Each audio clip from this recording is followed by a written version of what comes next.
नमस्कार, news India देख रहे हैं आप। आपके साथ मैं हूं मीनाक्षी रजत। सुबह के 8 बज चुके हैं और हम आपके लिए लेकर आए हैं सुबह की 8 बड़ी खबरें।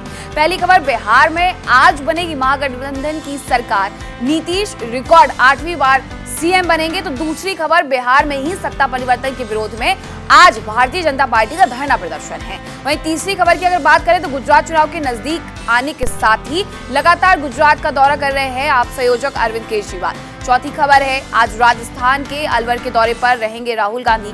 वहीं पांचवी खबर, सपा सांसद शफीकुर रहमान का राष्ट्रीय ध्वज को लेकर दिए गए विवादित बयान के विरोध में युवक के आमरण अनशन से जुड़ी हुई है। छठी खबर में बात करेंगे खाकी पर एक और दाग, यूपी के मैनपुरी में पुलिस पर मारपीट का आरोप लगा है।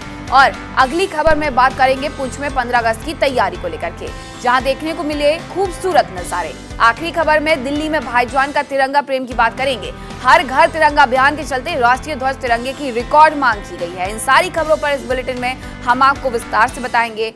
इनसे जुड़ी जो भी अपडेट है वो भी आप तक पहुंचाएंगे। और सबसे पहले बात करेंगे बिहार में महागठबंधन की नई सरकार को लेकर के। दरअसल आज दोपहर 2 बजे शपथ ग्रहण समारोह होना है। बताया जा रहा है कि नई सरकार में तेजस्वी यादव डिप्टी सीएम बनेंगे।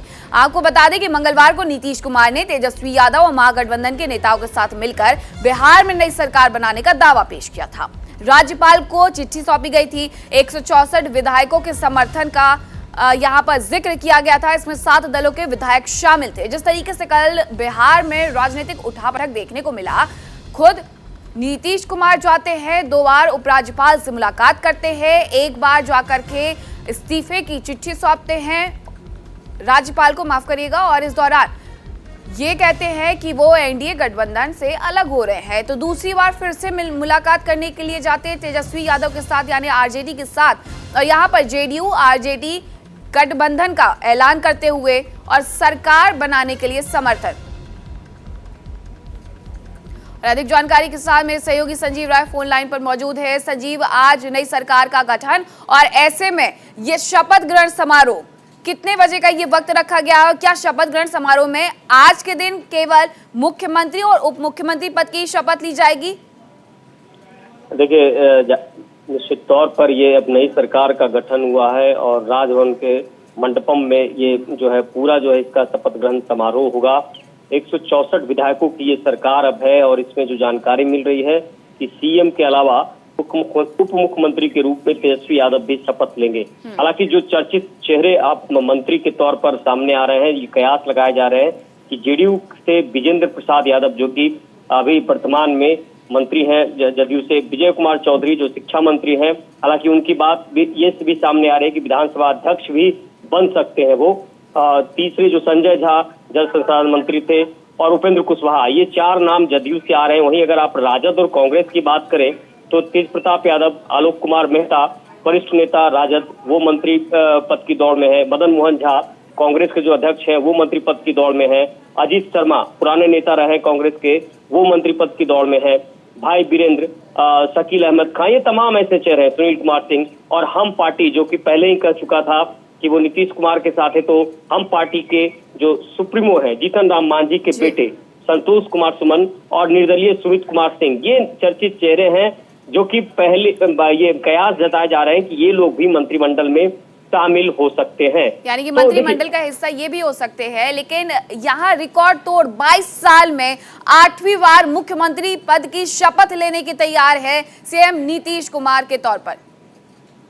बिल्कुल, ये बिहार के लिए देखिए, अभी लगातार जिस तरह से नीतीश कुमार मुख्यमंत्री बनते रहे तो 8वीं बार ये मुख्यमंत्री शपथ लेंगे। और लगातार जिस तरह से बिहार में पिछले 17 सालों से मुख्यमंत्री नीतीश कुमार काबिज हैं और अब देखिए इसका रिएक्शन भी आना शुरू हो गया है। अब से कुछ ही घंटों के बाद बीजेपी कार्यालय में महाधरना का आयोजन होगा, जिसमें तमाम केंद्रीय मंत्री, तमाम जो भाजपा के बड़े नेता हैं, वो नीतीश कुमार ने जो धोखा दिया है, साफ कहना है कि नीतीश कुमार ने जो मैंडेट के साथ धोखा दिया उसका वो विरोध करेंगे। तो एक तरफ जहां शपथ ग्रहण समारोह होगा नई सरकार के साथ, भले ही देखिए नई सरकार भले ही हो लेकिन पुराने दोस्त भी रहे नीतीश कुमार 2013 से जैसी की बातें आ रही है वो बीजेपी से खफा चल रहे थे और यही कारण था कि 2015 से 2017 तक राजद का दामन थामा। उसके बाद 2020 में फिर समीकरण बदला, सत्ता में फिर नीतीश कुमार ने बीजेपी का दामन थामा और फिर एक बार बीजेपी के साथ हटकर अब अपने पुराने घर यानी आरजेडी के साथ फिर वो दामन थामे। तो देखिए, इस पूरे कवायद में सबसे बड़ी चुनौती है नीतीश कुमार के साथ कि नई सरकार के सामने पहले 5 प्रमुख चीजें हैं। कितने दिन चलेगा गठबंधन, लालू तेजस्वी पर लगातार ईडी और तमाम एजेंसियों का जो रडार है उसमें क्या संभावनाएं बनती है, और सबसे बड़ी बात है कि जो नीतीश कुमार का जो सबसे बड़ा कह सकते हैं यूएसपी रहा है। लेकिन संजीव, यहाँ पर समझने वाली बात ये भी है कि जिस तरीके से वो एनडीए से गठबंधन तोड़ करके अलग हुए हैं, महागठबंधन में शामिल हुए हैं, ऐसे में क्या वापसी की कोई भी उम्मीद रह जाती है या वापसी के लिए वो कभी कदम बढ़ा भी पाएंगे? देखिए, ये अब बिल्कुल अब संभव नहीं है कि नीतीश कुमार वापसी का कदम बढ़ाएंगे। नीतीश कुमार और तमाम उनका कुनबा मिलेगा जिस तरीके से तेजस्वी जी ने इधर देखिए ना, तेजस्वी जी ने जिस तरीके से कहा था कि 10 लाख रोजगार देने का काम होगा, अब वो समय आ गया है कि बिहार में जिस तरीके से खेला हुआ है और उस खेला का रिजल्ट ने दिखाने का काम किया है। आपने ही सबसे पहले नो एंट्री का लगाया था और आपने ही सबसे पहले नो एंट्री का बोर्ड भी हटाया था तभी एंट्री हो गया। और आपने ही सबसे पहले ये भी कहा था कि भाई बात हो गई है, सरकार बनने जा रही है। तो सरकार तो बन गई, अब काम करना है, आगे बढ़ना, बिहार को ऊंचाइयों तक तो पहुंचाने का काम कर रहा है। लेकिन आपको लगता है कि बीजेपी शांत बैठेगी? ईडी है, सीबीआई है, एक मिनट, अरे रोको ना यार, ईडी या सीबीआई से हम लोग डरने वाले हैं क्या? अगर हम लोग गलत काम नहीं किए हैं तो क्यों डरेंगे? हम नहीं डरते हैं। ईडी या सीबीआई से क्या डरना है? ये तो भाजपा सरकार ईडी या सीबीआई निर्दोष लोगों के ऊपर जो करने का काम किया है, इससे जो युवक नौजवान है ये देखने का काम किया है कि किस तरीके से ईडी या सीबीआई को लगाने का काम किया है। उन्होंने तो सिखाने का काम किया कि जब महागठबंधन की जब सरकार पूरे तरीके से, जब नरेंद्र मोदी की दिल्ली से सफाया होगा तो वो भी वही काम करेगी। लेकिन आपको लगता है कि राजभवन से न्योता आएगा? क्योंकि अभी तक तो कुछ दिया नहीं गया। राजभवन से टाइम मिलेगा जल्दी ओथ के लिए? नहीं, टाइम तो मिलेगा ही, टाइम तो मिलना ही है। सरकार तो बनाना है। सरकार शासन की बात भी कही जा रही है कि अगर ऐसा हुआ तो बिहार में बीजेपी राष्ट्रपति शासन लगा देगी। क्या लगाएगी नहीं लगाएगी, अभी तो फिलहाल जनता है ना मालिक। जनता चाहेगी तो 2 मिनट में बीजेपी को बुखार छोड़ा देगी। आप क्या बनेंगे? आप क्या बनेंगे? संजीव, हमने दर्शकों को सुनवाया कि आखिरकार तेज प्रताप यादव का यहाँ पर क्या कहना था। सीधे तौर पर कह रहे हैं ना सीबीआई से डरते हैं ना ईडी से डरते हैं, जिसका जिक्र आप थोड़ी देर पहले कर रहे थे कि आखिरकार कैसे वो इस महागठबंधन में रहेंगे।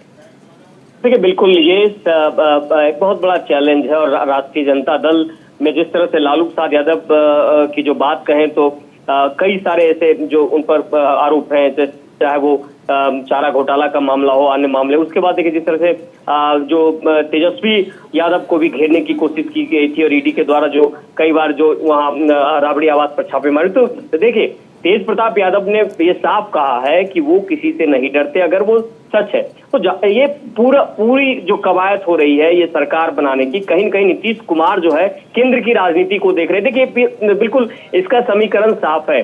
नीतीश कुमार जो है आने वाले 2024 का जो लोकसभा चुनाव है, ये पूरी जो है एक तरह से पूरी विषाद बीत चुकी है। कहीं ना कहीं कांग्रेस का इसमें पूरा समर्थन है, और सोनिया गांधी से, मैं पहले भी आपको बताया था कि सोनिया गांधी से फोन पर बात हुई है नीतीश कुमार की, और नीतीश कुमार कोई कच्चे खिलाड़ी नहीं है। नीतीश कुमार राजनीति के धुरंधर खिलाड़ी हैं, और नीतीश कुमार लालू प्रसाद यादव के उस समय के दोस्त हैं जब जेपी आंदोलन हुआ था। तो देखिए बिल्कुल, और ये पूरे मुद्दे पर अब आपको ये भी सुनाते हैं कि आखिरकार बीजेपी नेता सुशील मोदी का इस सब पर क्या कहना है। आरसीपी सिंह का, तब आरसीपी सिंह मंत्री बनाए गए, और हमको क्या फर्क पड़ता है बीजेपी को उनके पार्टी का कौन मंत्री बनता है। तो बीजेपी ने जितना सम्मान दिया उतना सम्मान कभी उनको राजद कांग्रेस में नहीं मिल सकता है। आप अगर 96 से लेकर आज तक देखिए, चाहे अटल जी की सरकार हो या नरेंद्र मोदी की सरकार, तो बीजेपी ने जो उनको सम्मान दिया है, और उस सम्मान के साथ जिस प्रकार से उन्होंने धोखा दिया है, वो करें कि हमारी पार्टी को तोड़ा जा रहा था। तो भाई हमको तो सरकार बनाने की 40 विधायक चाहिए, उनके पार्टी को अगर तोड़ भी देती बीजेपी तो सरकार क्या बन सकती थी, और हम क्यों तोड़ेंगे भाई। हमारे जब उनके 44-45 विधायक थे तब हमने उनको मुख्यमंत्री स्वीकार किया, तो अगर हम चाहते तो उसी समय कुछ कर सकते थे। लेकिन बीजेपी ने आज तक कभी भी अपने किसी सहयोगी को धोखा नहीं दिया। हम लोगों ने उन्हीं लोगों को तोड़ा जिन लोगों ने हम लोगों को धोखा दिया। चाहे वो अगर महाराष्ट्र के अंदर शिवसेना जिसका समझौता था बीजेपी के साथ और शिवसेना ने जब धोखा दिया तो उसका परिणाम भुगतना पड़ा। और राजद, कांग्रेस, जनता दल को गलतफहमी है कि हम तीनों मिल जाएंगे तो लोकसभा के चुनाव के अंदर नरेंद्र मोदी को पराजित कर देंगे। वो भूल रहे हैं आज नरेंद्र मोदी की लोकप्रियता 2014-2019 से भी कई गुना ज़्यादा है। ये कितनी भी ताकत लगा लें 2024 में नरेंद्र मोदी को प्रधानमंत्री बनने से और हम बिहार में प्रचंड बहुमत के साथ हम बिहार में लौट कर आएंगे। जो क्या लग रहा है ये सरकार चलेगी तेजस्वी के साथ? जिस तरह से 2017 में अकस्मात जिस भ्रष्टाचार को लेकर के ये ब्रेक किए थे वो भ्रष्टाचार का सवाल तो आज भी कायम है। देखिए, आज नोट कर लीजिए, ये सरकार 2025 पूरा नहीं करेगी, उसके पहले ये सरकार गिर जाएगी। देखिए, राष्ट्रीय जनता दल का जो कल्चर है, गुंडा संस्कृति, हड़पों, अपहरण, ये जो उनका कल्चर है, हुड़दंग करना, उसे वो कभी बाज नहीं आ सकते।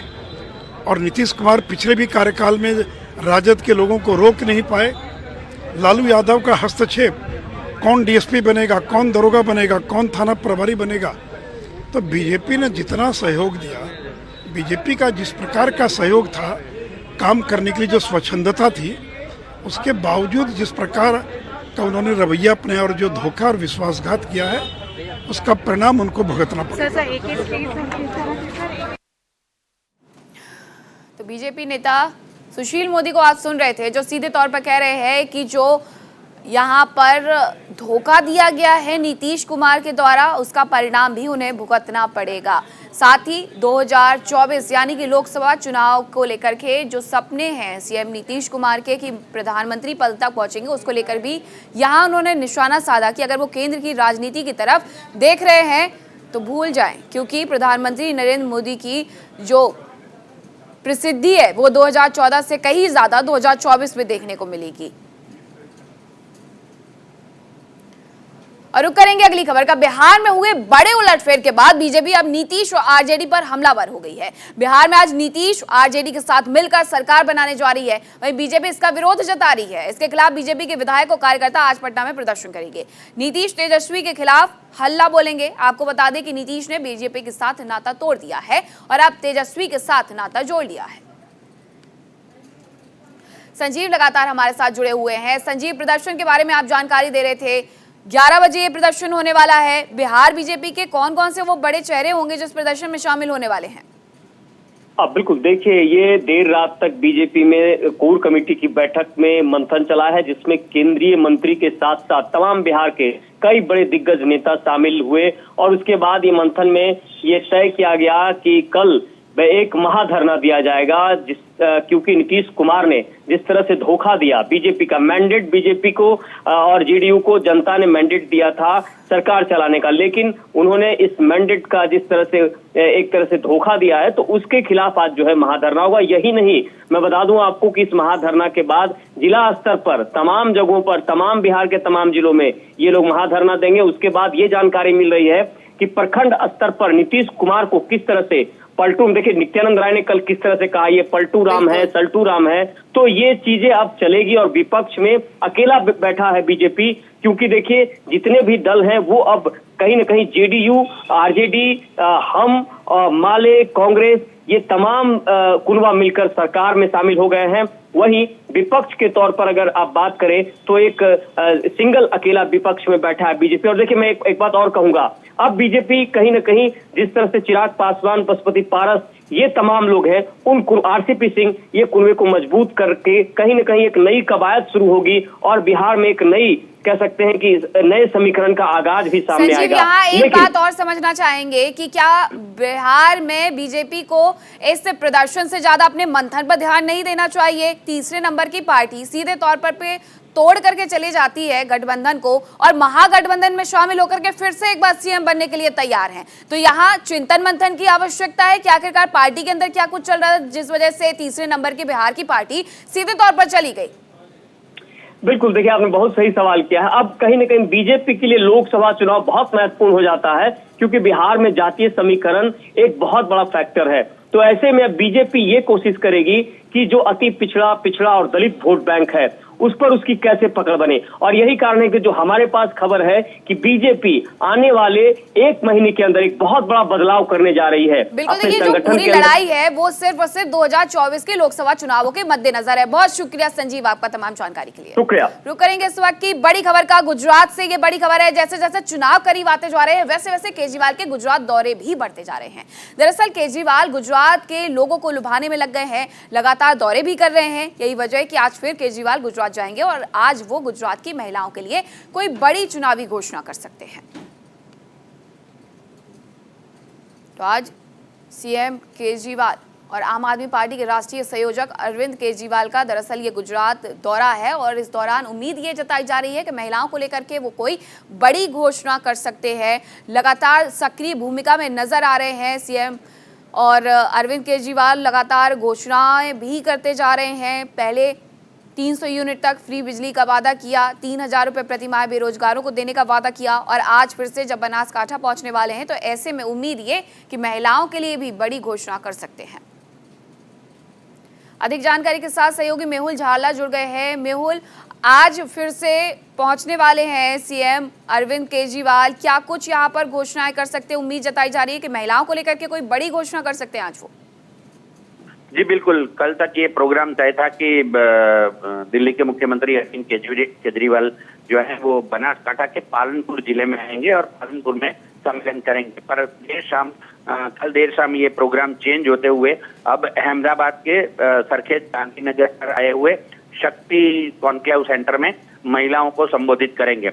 मैं आपको बता दूं कि पिछले 15 दिनों में ये लगातार चौथा दौरा है दिल्ली के मुख्यमंत्री अरविंद केजरीवाल का, क्योंकि विधानसभा चुनाव 2022 अब तक ये घोषणा होने की संभावना है कि नवंबर दिसंबर में ये चुनाव होने हैं। ऐसे में गश्त बढ़ा दी है आम आदमी पार्टी ने और बार बार और लगातार दौरे बता रहे हैं कि किस तरह से आम आदमी पार्टी तैयारियां कर रही है और लोगों को अपनी ओर रिझाने के लिए एक के बाद एक शगुफे खोले जा रहे हैं। अब तक केजरीवाल ने मुफ्त बिजली 300 यूनिट, रोजगार गारंटी योजना, आदिवासी उत्कर्ष और अब इसके बाद अब लगता है कि आज महिलाओं के लिए बड़ी घोषणा करेंगे। चूंकि अभी अगस्त का महीना है, पहले 10 ही दिन हुए हैं, ऐसे में पिछले 15 दिनों में लगातार चौथा दौरा, हर हफ्ते एक दौरा कर अरविंद केजरीवाल ने अपने मंसूबों को घोषित कर दिया है कि किस तरह से आम आदमी पार्टी गुजरात में अपना पैर जमाने की कोशिश में है। बिल्कुल, बहुत शुक्रिया आपका तमाम जानकारी के लिए मेहुल। बात करेंगे अगली खबर की। कांग्रेस नेता राहुल गांधी आज राजस्थान के अलवर जाएंगे, जहां वो तिजारत जैन मंदिर में पूजा अर्चना करेंगे। इसकी जानकारी सीएम अशोक गहलोत ने दी है। आज राजस्थान का दौरा करेंगे राहुल गांधी, तिजारत जैन मंदिर भी जाएंगे, पूजा अर्चना भी करेंगे और ये जानकारी खुद राजस्थान के मुख्यमंत्री अशोक गहलोत के द्वारा दी गई है। राहुल गांधी आज दौरे पर रहेंगे राजस्थान के और इस दौरान तिजारत जैन मंदिर में जाकर के पूजा अर्चना भी करते हुए नजर आएंगे।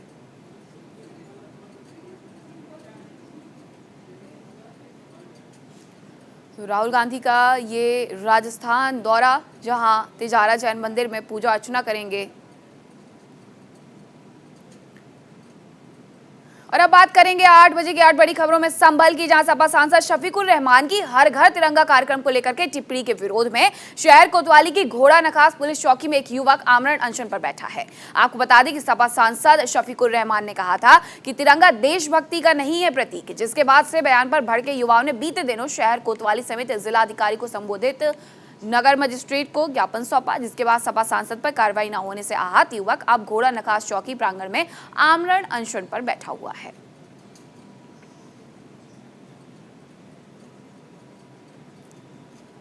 चार 8/2022 को सपा सांसद शफीकुर रहमान के द्वारा हर घर तिरंगा अभियान पर इन्होंने जो अभद्र टिप्पणी की है कि देशभक्ति का प्रतीक तिरंगा नहीं कुर्बानी है, इन्होंने इस तरीके से जो टिप्पणी की है इसकी मैं घोर शब्दों में निंदा करता हूं। और नुपुर शर्मा के ऊपर जब सैकड़ों मुकदमे दर्ज हो सकते हैं तो शफीकुर रहमान पर क्यों नहीं। हमने शहर कोतवाल को भी मैंने इस संबंध में सूचना दी, तहरीर दी, लेकिन इसके ऊपर कोई भी कार्रवाई नहीं हुई। उसके बाद में 6/8/2022 को हमने नगर मजिस्ट्रेट जिलाधिकारी को संबोधित करते हुए मैंने उनको भी ज्ञापन दिया। आज 9 अगस्त 2022 को भी कोई भी किसी प्रकार से कोई मुकदमा पंजीकृत नहीं किया गया, ना ही उस पर कोई कार्रवाई की गई। इस विषय पर मुझे मजबूरन आमरण अनशन की शुरुआत यहाँ पर करनी पड़ी और ये अनशन उस समय तक चलता रहेगा जिस समय तक शफीकुर रहमान जैसे गद्दारों पर मुकदमा पंजीकृत नहीं हो सकता है।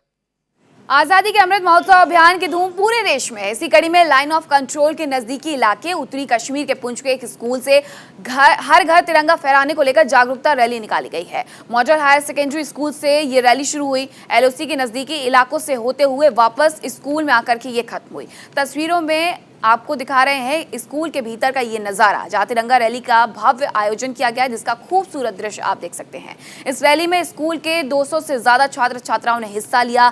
देशभक्ति के इस खूबसूरत दृश्य ने कश्मीर से धारा 370 हटने के बाद खून की नदियां बह जाएंगी कहने वालों की बोलती बंद कर दी है।